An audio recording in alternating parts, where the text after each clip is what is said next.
we're going to do is that we're going to go into the front pose. When you're posing, it's all about posing from the ground up. So before you think about flexing anything upper body, it's all about the legs. Where are you positioning at? So the positioning for men's physique, you're going to be in an L. So you should be on your tippy toes for the leg that's not planted. And then for this leg, it should be pointed slightly to the side. And the reason for that is that I'm going to lift my waist up. I'm not shredded at the moment now, we're off season, so the waist isn't as tight. But if you can see, it allows your waist to be a little bit smaller, okay? By twisting it this way, it creates that illusion of that V-taper that they want. So if you look at my shoulders and my waist versus this, it looks very straight, but if I go like this, you get that V-taper.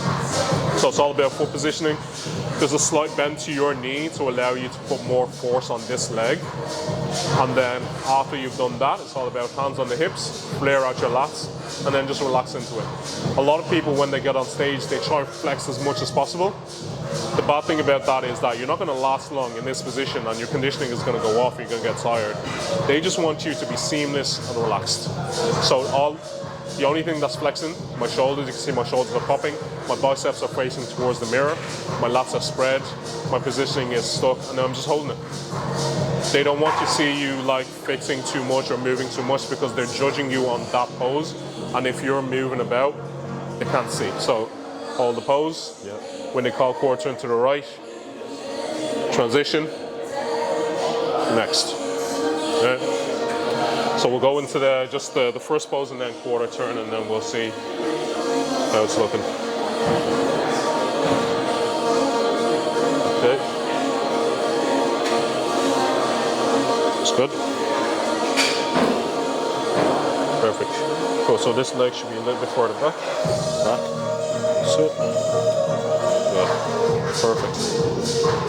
That's it. So Nico's seasoned because we've already been through a couple of posing rounds together.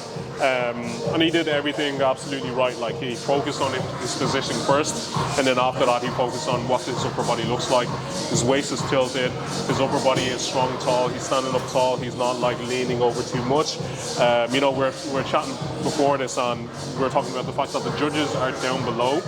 They are down below and you have to shift your weight to this foot and lean forward just a slight bit, but it shouldn't be bent over because when you're bent over, it crunches your midsection and it makes you look less conditioned, right? So if you stay tall, show the obliques, show the abs, flare the lats. And there you go. All right, so we're on to the side pose. The next one after that then is your back pose. So there's various transitions that you can do for this one, right? So a lot of people do like the back double bicep. For me, I am shit at doing this and I still have to practice it, so I don't do it. So that's a tip. If you see some of the pros doing certain transitions and certain moves, if you can't perfect that properly, just don't do it. Do what you're used to and then just gradually work up to that. So for me, right, the transition from here to my back pose is just a tricep. Show the tricep, show a bit of the obliques, crunch it down, and then face the back. Another very important tip as well is that when you face the back, do not relax, right? I tell everybody once you face the back immediately, stand up tall. And that's for two reasons. Number one, it shows your width, it shows your density. And number two, there's going to be other people to the left and to the right hand side of you. If you don't stand up tall, they're going to take your space. They're going to go into that back pose and they're going to make you look small and you're not going to have the room to pose. But by doing this straight away, you know, it clears your space. It shows the judges being like, yeah, this is my space. Nobody can, you know, interrupt me when I'm doing my back pose. When you go into this, do whatever transition you want, show the condition in your lower back, and then go into the back pose, right? So the back pose should be treated as, you know, in bodybuilding where they do the front relaxed, right? It should be treated as that from the back pose. So that's all you're doing, front relaxed, and you're showing the lats. The bend should be very slight. It shouldn't be completely over because it's going to outshadow your width. So like this, retract the shoulder blades a little bit, bend over a slight bit, and there you go. Elbows shouldn't be up here. They shouldn't be all the way down there. Should be just at a comfortable level.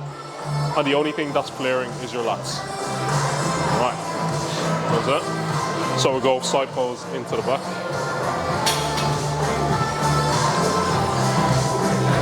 Good. Transition. Nice. Good.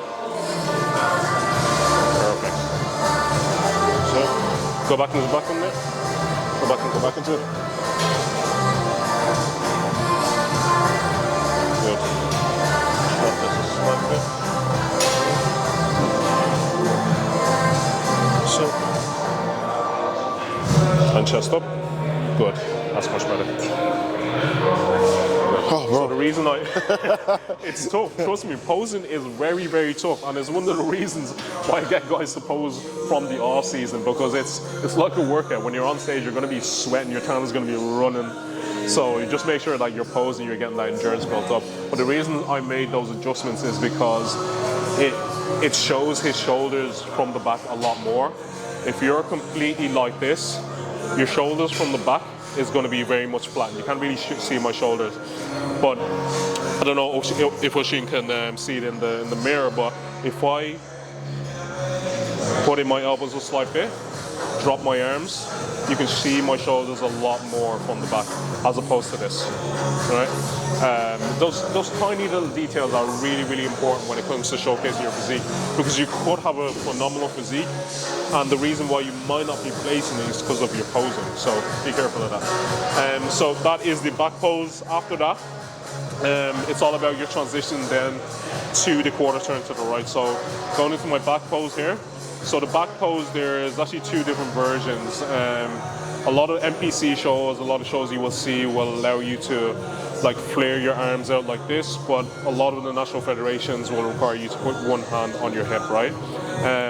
It's really important to still hold onto your width while you're putting that hand onto your hip. So think about doing a lat spread, let go of one arm. Simple enough, okay? Transition for that from me, I would just transition into here. Again, a lot of people do like a crucifix like that, which I'm still learning how to do. And then they go into the back pose. Sorry, into the side pose here. And then transition to the front. So the reason why I do this transition is because I know that my chest and my shoulders is one of my strong suits. So I will flex like this, shoulder striations in the chest and the shoulders, and then go straight back into the front pose. And that is it. That's the mandatory is done. So we'll go from the back, side, and then front.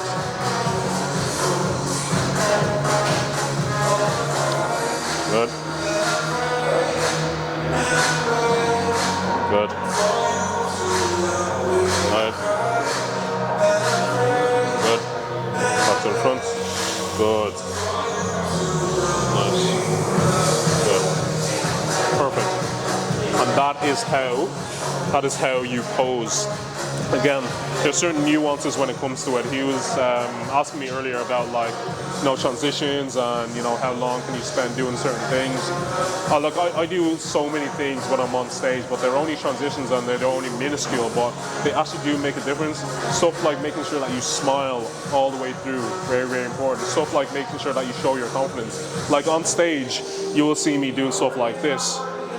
And like it's just like little things like that makes the judges be like, ooh, who's this, who's that? Like so yeah, hope you guys found some value from all those tips, and yeah, hope you guys found value from this session. It was great to link up with my boy Nico as well. So he's how many weeks are you out from photo shoot?